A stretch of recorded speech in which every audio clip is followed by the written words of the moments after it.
Okay, what's up gang? We are tackling some fun outside things on the Camro today. We're all about our hatches and latches. We have noticed a little bit of water ingress coming in from some of these windows, particularly this one, but we might as well go in and reseal all our windows. So first off, I'm going to show you how to do that. And then if we have time today, we also are going to work on putting our slide out kitchen hatch and our second window at the back. Now those are a bit more daunting jobs because we actually have to cut into the camper van and make a big hole there, and once you cut a hole, you can't really put it back. So we're going to go from easiest to hardest today with our little missions. What are we going to need, at least for these window sealant? Gloves, because this stuff gets all over your hands. We're going with our Marine Flex White. Now there's a ton of different products that people will recommend you. There's not always a wrong answer. Don't use a household sealant because that will dry out a bit. Weather that it's exposed to and not quite seal as good. I figure we're in Australia, we're going to be close to the coast, we might as well use marine stuff. It's a bit more expensive, but I think it is probably one of the better options on the market. And we need a caulking gun to apply it with. Need some glass cleaner. This is what you want to cover your hand in before you touch it when you try to make it smooth, and this is just some dishwashing liquid in warm water. We're going to use this to give everything a nice hard clean before we apply our calc. Okay, so first off, we're going to give it a quick wipe down with dishwashing detergent. Now some people say you want to remove it all, but this stuff's been on there for ages. It's really hard to remove. I've been watching a few other YouTube channels and they reckon you can get away with just giving it a good solid clean. Okay, step two, now that we got that nice and clean, apply a thin bead of our sealant on it.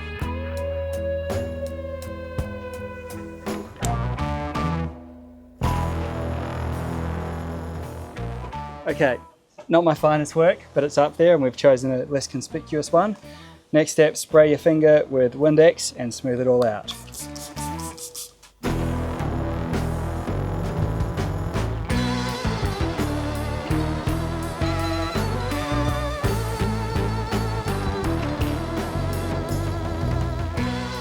Okay, there you have it, freshly sealed window.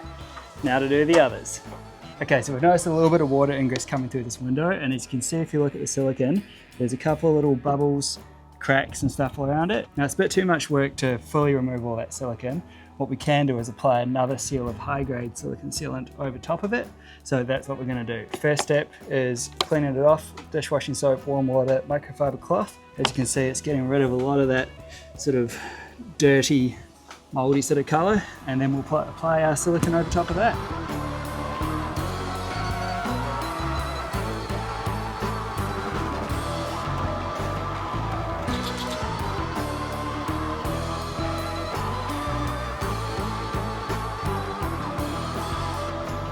Okay, and there you have it. It's not perfect, but for a quick seal, and we want it sealed, which is the most important thing, I'm still pretty happy with that.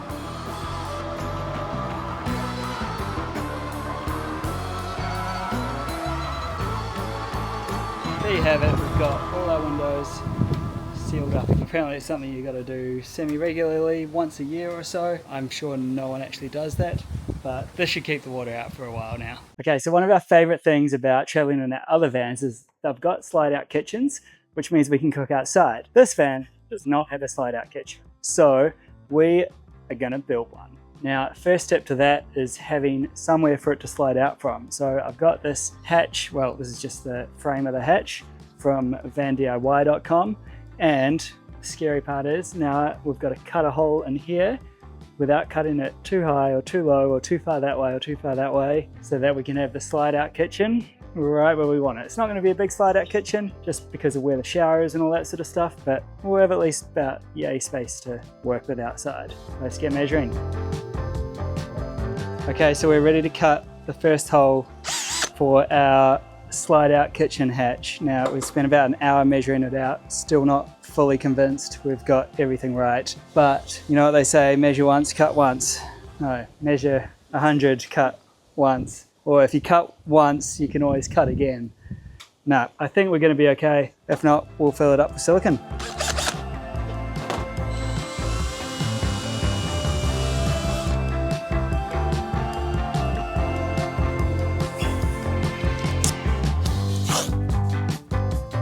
So I've had to buy a pretty long blade to make sure we can go all the way through. From what I've been told, secret is to just let the blade do the work, don't force it.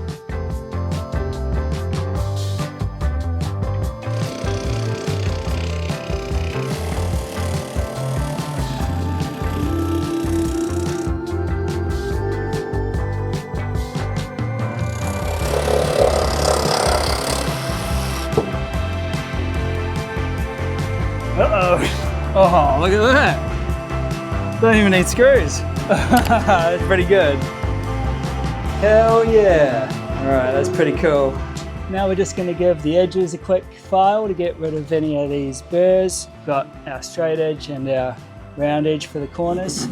Then we can mount the hatch. And now old trusty wax and grease remover. Give it a good clean. Get rid of all this tape residue. Give that sealant something nice to stick to.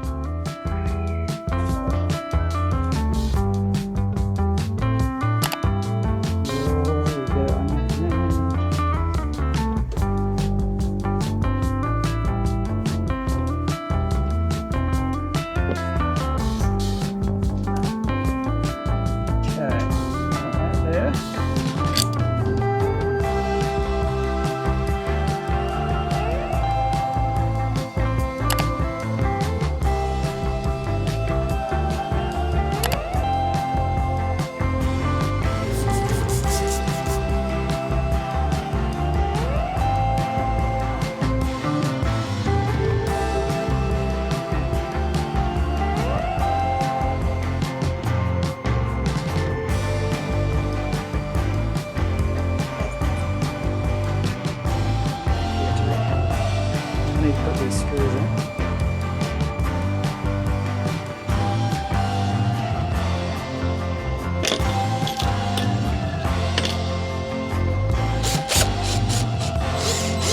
Okay, so by some miracle we got our hatch in against all odds. Pretty stoked with how this has turned out. This is going to be our slide out kitchen. That was step one, level one. Next up we've got a new window to chuck in the back. Now, this one is requiring heaps of measuring. I've probably spent 2 hours measuring already. I'll show you why. This is roughly where we want to put the window. But when you go outside, you'll see we've got the fiberglass kind of does that for the stairs here. We're also going to have a overhead cabinet up here. And I also wanted to have it sort of as high up as I could get compared to these ones, so that when you're doing stuff, A, you can see outside, but B, this is where our sink's going to be, so we want to have a little bit of a splash back there too. However, the window width is almost as wide as it can go, so we can't go too far that way because of this. We can't go too far this way because of the stair thing, which you'll see on the outside. So you got to think about that. And then when I wanted to put it up here, but then I realized these cabinets would have blocked half of it. That would have looked stupid as well. I've also got to think about the facing, trimming, I guess, like decorating side of things. So if I put it right up against that, I'm not going to be able to cover up that exposed pole. It's hard. And this is where we've ended up putting the window. You can see I can't put it too far that way because of this thing. Can't put it too far that way because it's got the aluminium pole there. Also got to make sure it's straight. You'll notice it's definitely higher than that one. That's intentional. Mounted my template with some screws, drawn around it, we're ready to start cutting.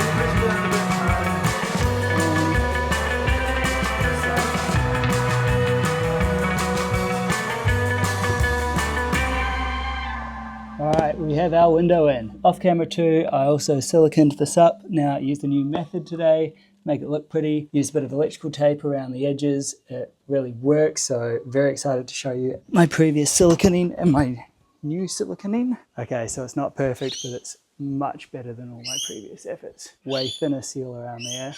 and it's not gone everywhere all over it, especially being a black framed window. We didn't want that. Still got the plastic on there. We'll probably leave all the plastic on before right up until the moment we go. Another fun thing we installed was this fold down table for cooking. That just needed a couple of screws and some wires going through it. It's actually got LED lights up here, so that's pretty cool. We made sure to put it away from this one because we're going to have our slide out kitchen coming out here, and we want to be able to stand there and be able to access the table anyways, you know what I mean. Next up, I'll just show you these window features inside too. Yeah, so it's a pretty cool window frame. Obviously it's got locks for it. Oh, it's got a half lock too if you just want a little bit of breeze. And it's got this fire screen, or you just slide them all up. Full blind, very cool. Also just wanted to jump on here and explain another reason why this aluminium 2020 is so good. Now originally I had this bar up here where these kitchen shelves were going to go. Would have been great, but because of the frame of this window I wouldn't be able to use these latches. Anyways, long story short, if that was plywood I'd be screwed. I'd have to start from scratch.